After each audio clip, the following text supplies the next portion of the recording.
2023, Navarre, Florida. A quiet beach town, the kind where porch lights stay on late and the night breeze carries the scent of salt water and sunscreen. A place where nothing truly terrible is supposed to happen. A place where families argue, reconcile, and keep their doors unlocked. A place where people know each other's names, or believe they do. But on the night of March 19, 2023, that illusion shattered. Picture this: a dimly lit apartment building. A father, 24-year-old Colby Vinson, returns home from the grocery store. One arm full of plastic bags, frozen waffles, juice, breakfast cereal. The other hand holding the small hand of his 4-year-old daughter. It's late, but not too late. The kind of quiet hour where the world feels soft, safe. He reaches his front door. He unlocks it. He kneels down to help his little girl inside. And then a single gunshot cuts through the still night air. Not a warning shot, not a struggle, just one precise, calculated decision. Colby collapses across the doorway, the groceries spilling across the threshold, oranges rolling across tile, a carton of eggs cracking open on the floor. His daughter stands only feet away, frozen in shock, her small voice barely able to form words. Neighbors hear the sound, but most hesitate, because in quiet towns, loud noises are always something explainable. A car backfire, a dropped object, a trash bin lid slamming shut. But not tonight. Not this sound. Police arrive within minutes. They find Colby, lying half inside and half outside his apartment. And they find his daughter, silent, confused, and staring. Nothing is missing. Not his phone. Not his money. Not his watch. This was not a robbery gone wrong. This was not random. Someone had waited for him. Someone had known exactly when he would arrive. Someone had known he would have his daughter with him. Someone had a reason. And the reason began long before this night. You see, just 6 days earlier, a judge in a small Florida courthouse had signed a shared custody order. A legal decision meant to give a father the chance to be part of his little girl's life again. A decision that should have marked a new beginning. But what no one yet knew was that this custody ruling had already set a chain of events into motion. Conversations, phone calls, deleted messages, promises whispered in anger and panic. And at the center of it all was a mother. A mother who would soon be confronted with a truth she was never prepared to face. A truth involving her own daughter. A truth that would rip apart families, friendships, and the illusion of safety in this quiet coastal town. A truth so horrifying that once revealed, nothing would ever be the same. But before we continue, don't forget to subscribe and turn on the notification bell.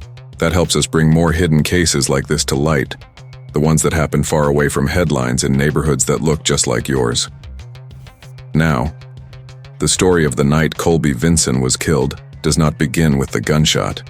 It begins much earlier, with a family argument, a custody battle, and a desperate plea for control.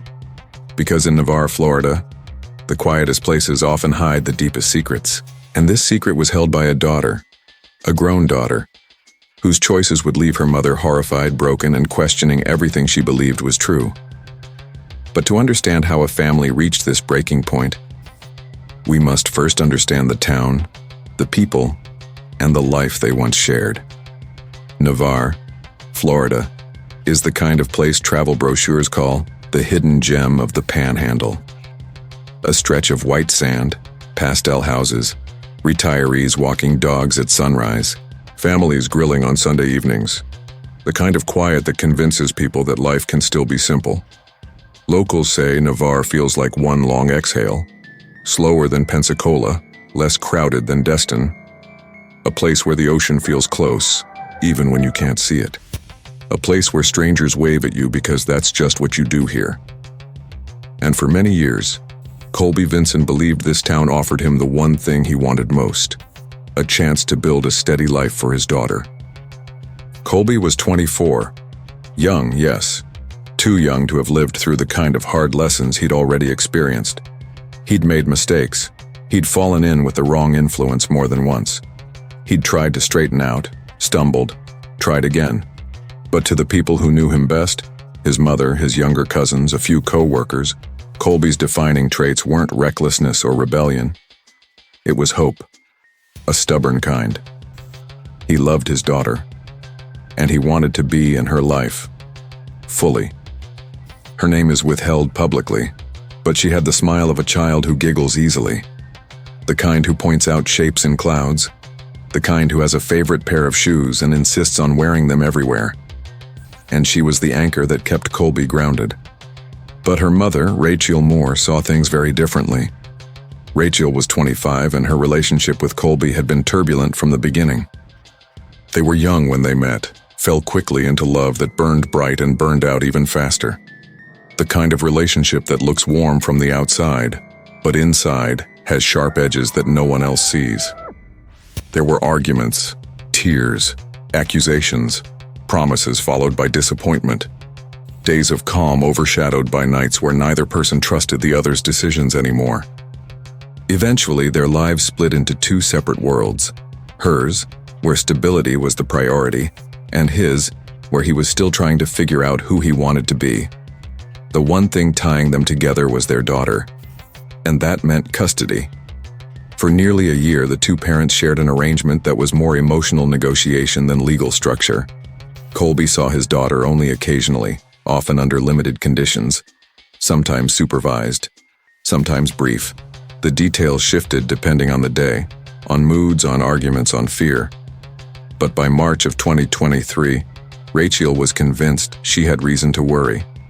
She believed Colby's lifestyle could put their daughter at risk, the people he knew, the choices he made, the instability she said she saw as the pattern of his life. And from her perspective, keeping their daughter away wasn't malice, it was protection. Meanwhile, Colby believed he was being shut out of his daughter's life unfairly, that he was trying genuinely to change. He told friends he just wanted a fair chance, to show he could be a father, to prove he could grow up. He had no intention of letting another man step into that role. The situation was tense, personal, painful. Families took sides. Friends were asked to pick who they believed. No one remained neutral. So the moment they stepped into a Florida courtroom in mid-March 2023, every glance, every sigh, every word spoken meant something. The judge reviewed statements, heard arguments, checked documentation, and in a decision that would ripple far beyond the courtroom walls, she ruled for shared custody. 50-50, equal time. The first week Colby would have his daughter, beginning March 19th, the same day he was killed. And this is where the story turns, but not where it fractures. Because while Navarre looked peaceful from the outside, someone had already decided that this custody ruling was not just unfair, but unacceptable. Someone believed that Colby's presence was a threat, not to themselves, but to the child. And in a quiet town, fear doesn't always turn into action. But when it does, it often begins with a conversation, a message sent in frustration, a call made through tears, a plea spoken to the one person who seemed willing to fix things, a person who had once been part of the family, a person with loyalty that had not ended with divorce, a person who believed he knew exactly what needed to be done. But what no one in Navarre knew, not yet, was that this loyalty would soon turn into violence. And the key to everything that wasn't found at the crime scene. It wasn't in the grocery bags. It wasn't in the doorway where Colby fell. It was buried in someone's phone. It was a Sunday evening, March 19, 2023. The air was warm, still carrying the scent of ocean salt and pine from the surrounding forests. Navarre was quiet, as it usually is on a Sunday night. Families winding down, porch lights glowing amber, the roads nearly empty. Around 9:40 p.m., Colby Vinson parked outside his apartment building. His daughter sat in the back seat, swinging her feet, humming, that absent-minded sound children make when their world still feels safe. The grocery bags rustled as he lifted them, frozen waffles, milk, fruit cups, a small pack of chocolate pudding she had chosen at the store. He carried just enough to make a second trip necessary. He pushed the apartment door open with his shoulder and let his daughter step inside first. a father trying to make their evening feel ordinary. But Colby didn't know that someone was already watching him. A neighbor later recalled seeing a man walking near the building. Tall, solid build, middle-aged, walking, not running, not hiding. As if he belonged there, as if this moment had been planned. The first trip of groceries made it onto the kitchen counter. The second never would. Colby stepped back outside. He walked toward his car, and then silence.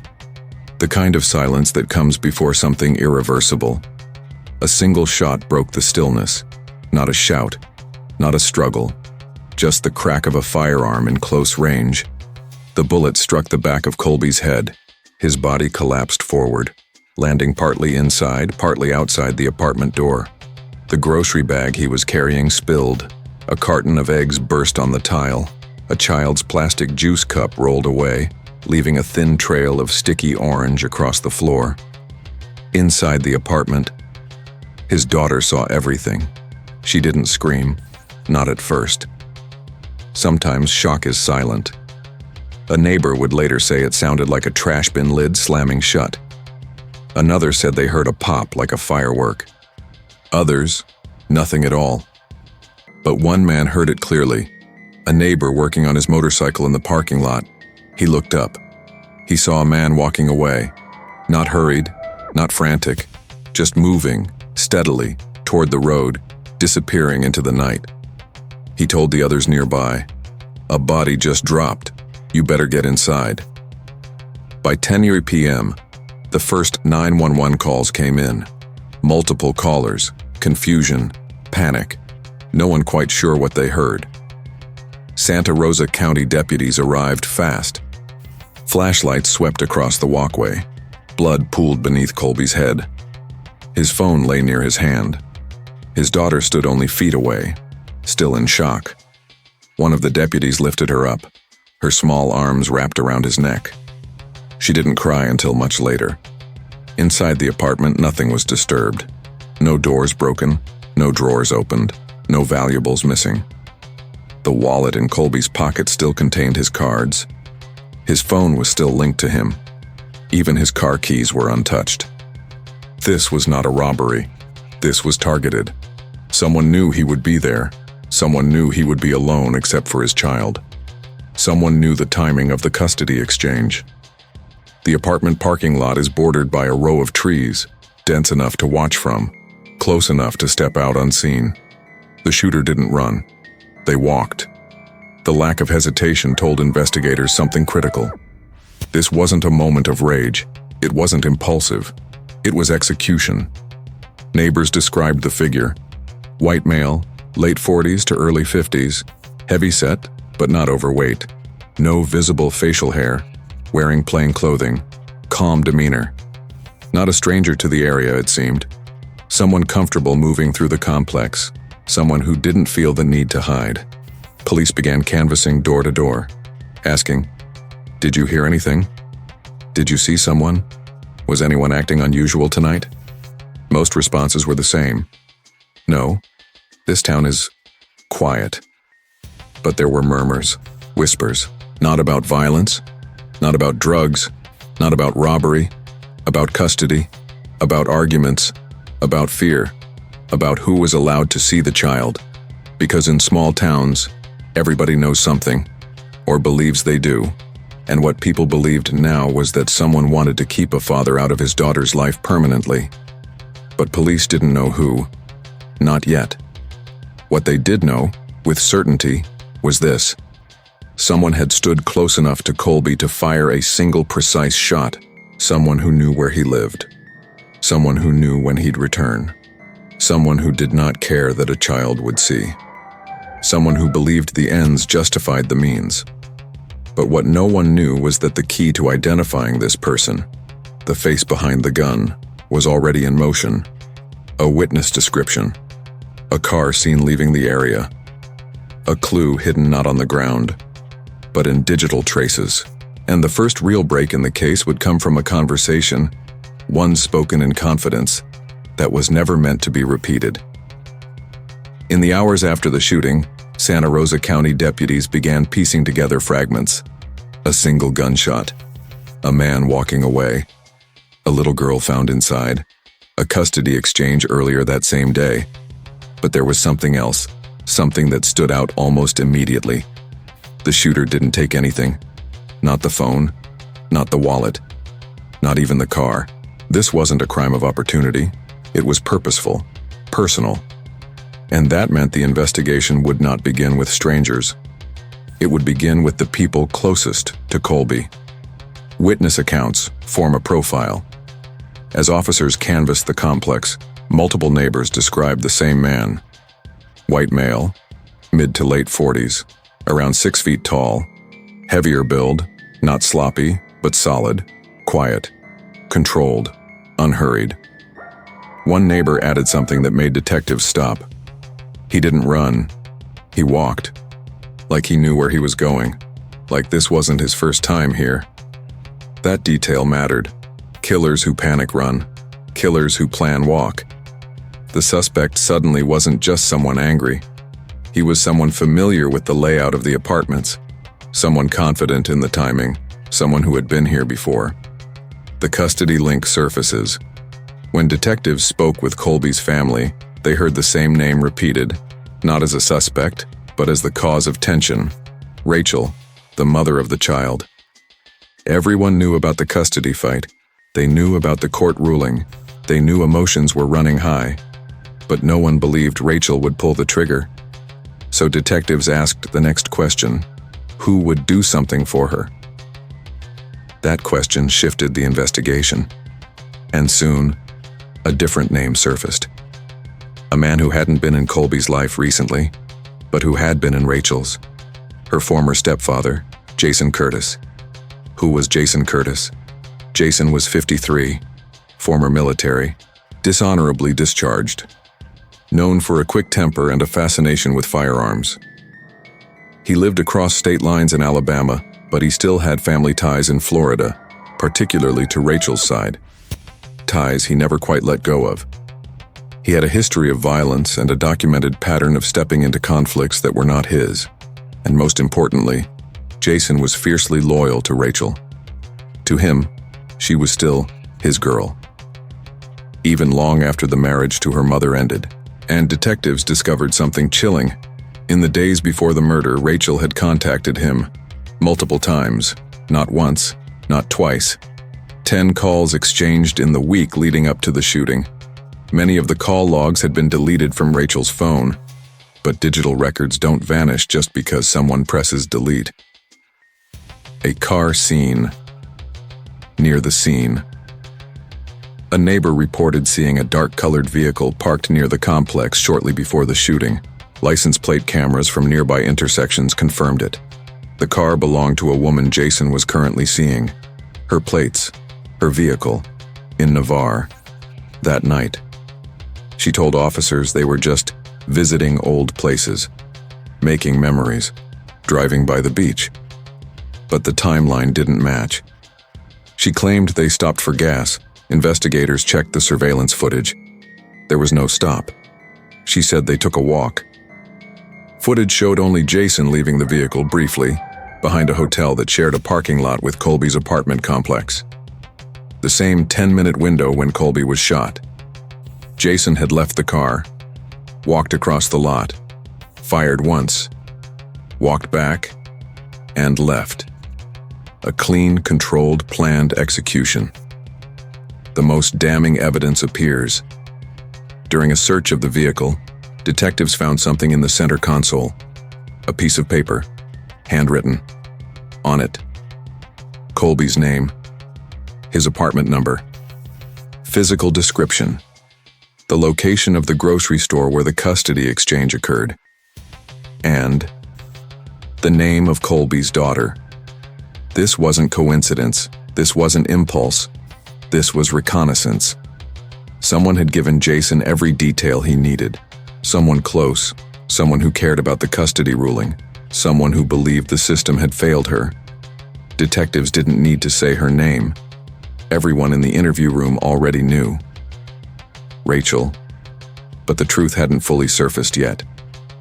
There were still deleted messages to retrieve, still calls to verify, still interrogations to conduct. And soon, one conversation would break this case open. Not because of what was said, but because of what slipped out. Detectives brought Jason Curtis into custody during a traffic stop in Alabama. He didn't fight. He didn't panic. He simply asked, "What's this about?" When they told him it was for murder, he paused, only for a moment, and then said, "Murder?